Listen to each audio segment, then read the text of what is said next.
Alright, so in this video, I'm going to basically talk about a couple of things. And keep an open mind, and if it bothers you, then like I said, I don't give a fuck, honestly. Because this is my channel and I talk about whatever I want. And it's also pretty good to talk about certain things. And it's also good not to know about certain things. But then not knowing about certain things is where you pretty much get manipulated into certain holes that you shouldn't be in. Now, here's the thing. I hear people talk about pedophilia. They'll talk about certain topics of that would discomfort people, you know what I'm saying? But pedophilia, for example, you know, I put myself, I watched the video and I saw somebody speak about pedophilia and whatnot.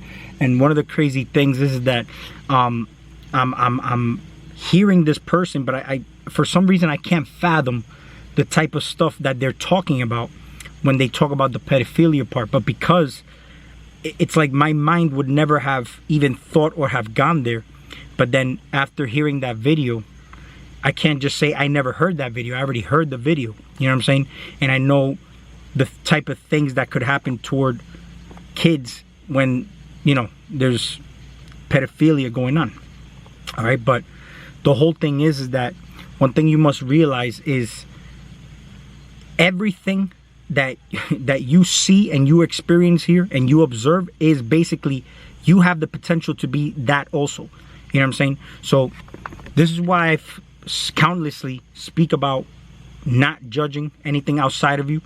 Rather look at it as the observer, or have an understanding to why you're even having that experience, to even observe that in your reality. Okay? The same way I had to do, I had to sit back and be like, yo, why the hell am I watching this video? How did this come about? Nothing happens by accident. You know what I'm saying? But one thing is this, the pedophilia part. I always say this because I worked in, you know, I work in retail. I've been a manager my entire life. I've been loss prevention certified and whatnot. And there's certain situations where in order for you to catch a criminal, you have to think like a criminal, right? Now, the reason that is because if you could think like something even though you're not that, is because you have the potential to be that. That's why you could think like a criminal, and this way you have the potential to catch a criminal.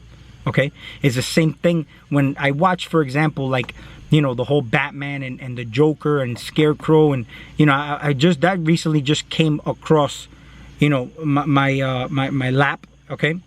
But the whole Batman thing, like when you think about Batman, you think about the Joker. And notice how whenever they catch a superhero, like one of the villains catch a superhero, one of the main things they always want to do is take their mask off.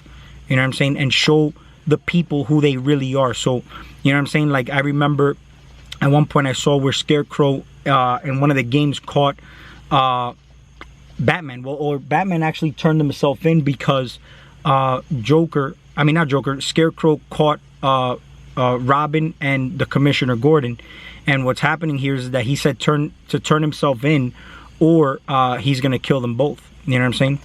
Now, if you look at Batman, for example, and this is why it's not to say you're Batman or you're the villain or the good guy. It's you play your role and you know what your role here is. You know what I'm saying? And if you play your role right, then you're playing your part and you know your script, and you could change your script when you become aware of certain things. And this is why I'm gonna get to this topic, even when I was talking about the pedophilia part and whatnot.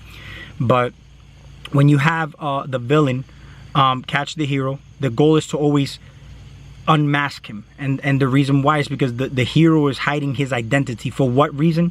You know, for whatever reason it may be. Okay, but you know, Superman, for example, he disguises himself as Clark Kent. You know what I'm saying? And the goal of the villains is to unmask them and let the people of Gotham or Metropolis or wherever it may be know who they really are. See, the bad guys have masks. They wear masks also. You know what I'm saying? That's why they call them the masked vigilante. You know what I'm saying? They're you know, causing the chaos. And you know, the way I look at it is Batman works with the police department. You know what I'm saying? And the way I look at this is, you know, Batman, for example, I noticed they call him Batbrain, Big Brother. You know what I'm saying? He's always flying high above the city, gliding above the skies. He has all the technology, the same way the government has all the technology, you know what I'm saying? And he could basically hack into anything. He could basically decrypt everything and find a way to always beat you know, his adversary, because he'll find his weakness. You know what I'm saying? Now, when you look at Batman, that's basically how Batman is basically how I look at the government. You know what I'm saying? The government has that kind of technology. They have a Batman that can basically make all that happen. Okay? And the people, the citizens, look up to Batman to save them. You know what I'm saying? Now, you as the people, and I'm not talking about you in particular, but I'm saying the people normally, they have that religious mindset because it's all conditioned from the beginning to have you have that religious mindset to look up to somebody to save you. You know what I'm saying? So I remember in the game, Scarecrow was telling Batman, the people of Gotham, that, you know, Batman will not save you. You will know who he is, you know, and he's going to get unmasked. Now, Scarecrow deals with fear. You know what I'm saying? Batman had no fear. You know what I'm saying? He got injected. He had the Joker in his head because the Joker had died. But now the Joker is basically in Batman's brain, and Batman is really a piece of the Joker. You know what I'm saying? He really is. It's like they need each other. It's a symbiotic relationship between the two. You know what I'm saying? And the Joker doesn't like to be forgotten. You know what I'm saying? I see the Joker as the actual people. You know what I'm saying? But the people disempowered is not the Joker. You know what I'm saying? The people empowered is the Joker. Okay? Because the Joker really ain't afraid of shit either. You know what I'm saying? Now, the Joker, for example, not wanting to be forgotten is people literally... This is why they push social media out, and you know, the biggest currency on the planet is attention. And attention is basically what people chase, what people go after. They want to be recognized. They don't want to be forgotten. That's why they got to constantly post things online, constantly post selfies, constantly you know, keep themselves active on social media so that it keep, and here's the thing, if they don't get enough likes, if they don't, and that drives certain people pretty much insane, crazy, just like the Joker. You know what I'm saying? Now, Scarecrow, for example, deals with the fear toxin. All right, now Scarecrow is basically a villain that you could, like I said, I'm not saying you're the villain or the hero, you know what I'm saying? But that fear, the fear toxin, the whole frequency of the fear, the Lord of Fear, because there's actually a Lord of Fear, you know what I'm saying? All these are energies that you can utilize to your advantage. Whether it be Batman, whether it be the Joker, whether it be Scarecrow, whether it be, it could be anything you want. But I'm noticing that people talk about police state, okay? Police state, social distancing, which I'll get to in a separate video on that. But basically on this one, basically on this one, what's going on, bro? Good. Basically on this one, I'm gonna talk about why I mentioned the pedophilia part. The reason I mentioned the pedophilia part is because a lot of people have this this thing where you hear that and it kind of makes people cringe, it makes people angry, and it makes people it gets a rise out of people. You know what I'm saying? It's something that's really instilled in people. And the problem here is that you must understand that when you see, I look at children when they make mistakes, they don't know any better, so we forgive them. We're like, oh, they're just kids, you know, they don't know any better. You wouldn't get mad at a child if you know, he did something inappropriate, or if he did something to upset, like what normally an adult would do that would upset another adult. A child is easily forgotten because they say they're just kids, right? They're not aware, they're not conscious. Now, people, for example, are another form of children. Because, see, you have children believe in Santa Claus. Santa Claus is, first of all, they call Santa Claus Saint Nick, right? And we're lied to by our parents, but yet we believe our parents because it's our parents. So anything that our parents tell us, we believe. So that's why I believed in Santa Claus, because my mom and dad told me that Santa Claus exists. And he's Saint Nick. So what's the difference between that saint to any other saint? How come I have to still believe in St. Peter, St. Paul, and you know, Jesus Christ and all these other saints, when in actuality St. Nick is a fictional character? You know what I'm saying? And it's okay for us to not believe in Santa Claus after a certain age, but if you stop believing in Jesus after a certain age, you're looked down upon. You know what I'm saying? But one thing is that they have adults like children also, because you believe in Jesus and all these characters in the Bible and all that, just like children believe in Santa Claus. Now, anything here, those are ideas and thought forms. They actually do exist. You get what I'm saying? Because to say they don't exist is to say that anything that's in the polar opposite, like Lucifer and all that, they don't exist. Except it is situated in a way. Like when you look at the whole story of how Santa Claus, comes down the chimney and drops the toys and all. It's like and I'm not gonna get into that video, but they have certain how do you call it? Etymologies, I guess it's called. Analogies, rather. Sorry. Analogies of how that represents a pedophilic ritual or whatnot. Yet we entertain it.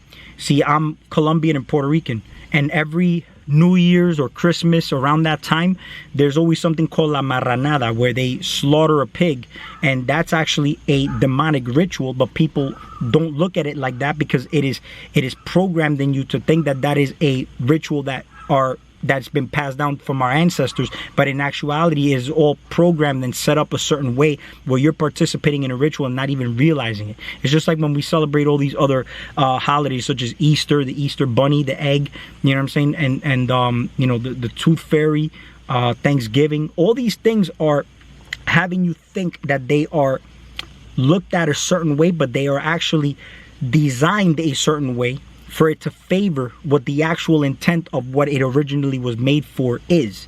But you're participating in it because you think it's innocent. Now, when you look at certain things here, everything is part of the system, the program. Now, when we say they're just kids, we forgive them. You see, the kids don't know any better because they're not aware, they're not conscious, right? But they're in their subconscious, which means they're just recording. That's all they are. They're just recording, absorbing, and it's basically their my. They're very in their ego. You know what I'm saying? Like they develop their ego throughout a certain period in their time, and they're basically just running on automatic at what the body would do, just like a dog. You know what I'm saying? Like it's not exactly like a dog, but kind of like a dog. Okay. Now, when we are adults, okay, and we are doing something, and we become conscious, let's say, like we become aware, let's say woke now, we start to change certain things. We start to change our diet. We start to change certain things, certain behavior, certain things that we are aware of now. You know what I'm saying? Like we wouldn't, like some people would stop watching television. Some people would start meditating more. Some people would stop partying. Some people would stop sleeping with multiple people. Some people would stop treating other people badly. Some people may stop certain addictions because they're not righteous and whatnot. You know what I'm saying? But you're still thinking about it from a religious mindset. You know what I'm saying? You have to know what point you're looking at it from, because even people that say my mind, see, if you know what you mean by my mind is basically look at it where you're at. Where are you when you say my mind? Because the mind, see, the ego likes to say my to everything. Okay, so when you say my mind, are you saying my mind as an individual? Because you could say that as an individual, but don't forget, people say they only use a fraction of their brain or a certain portion of their brain, but you're only a fractal here of the collective. See, God's mind is basically the mind of the collective. If you know where you are outside of space and time, then you would know that God's mind is the collective mind.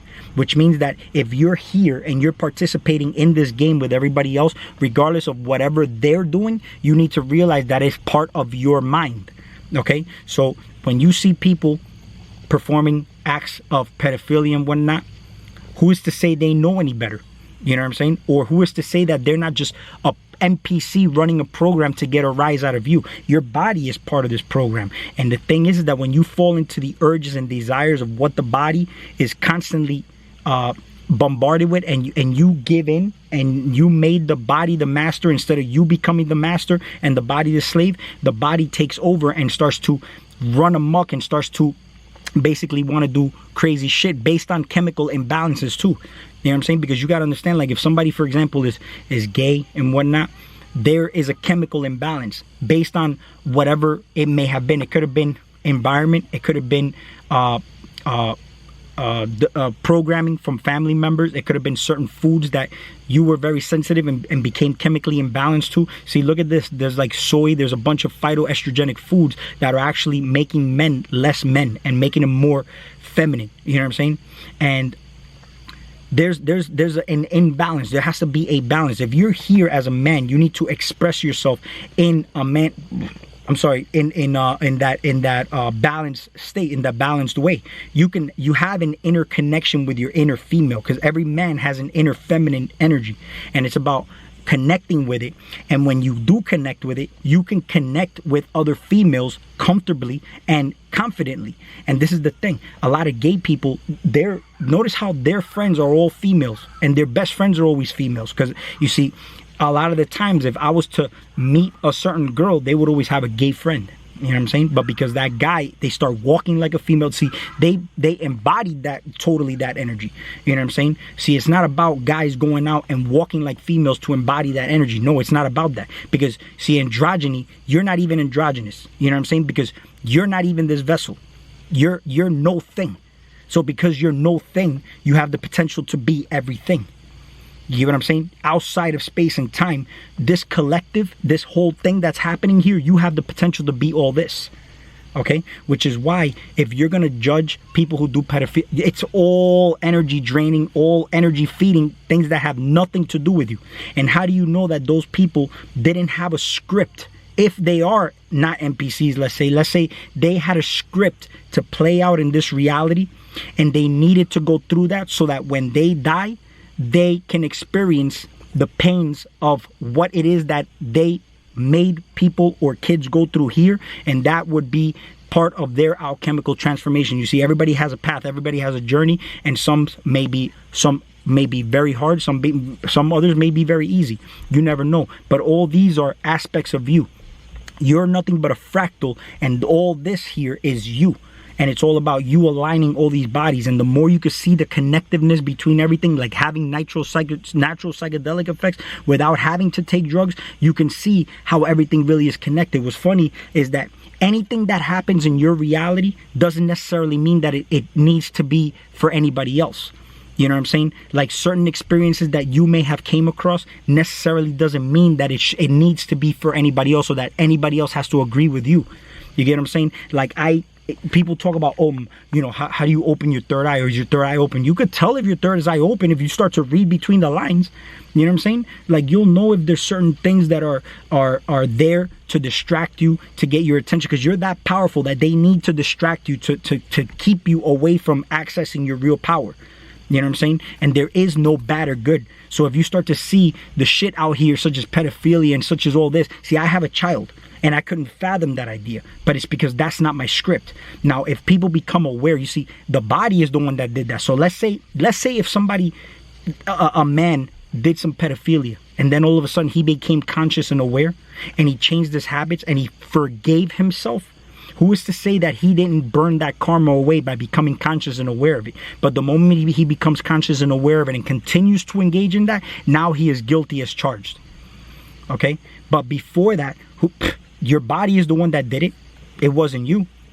You know what I'm saying? And it's not to say, let me just put the blame, everything I do, let me put the blame on the body. No, because now you're conscious and aware of shit. So now it's about you taking the responsibility to change that action and transform that. And literally forgive yourself and accept everything you have done and learn from it. Okay? Because the whole thing is to be in here and live in fear and all that and anxious. It's just another religious mindset.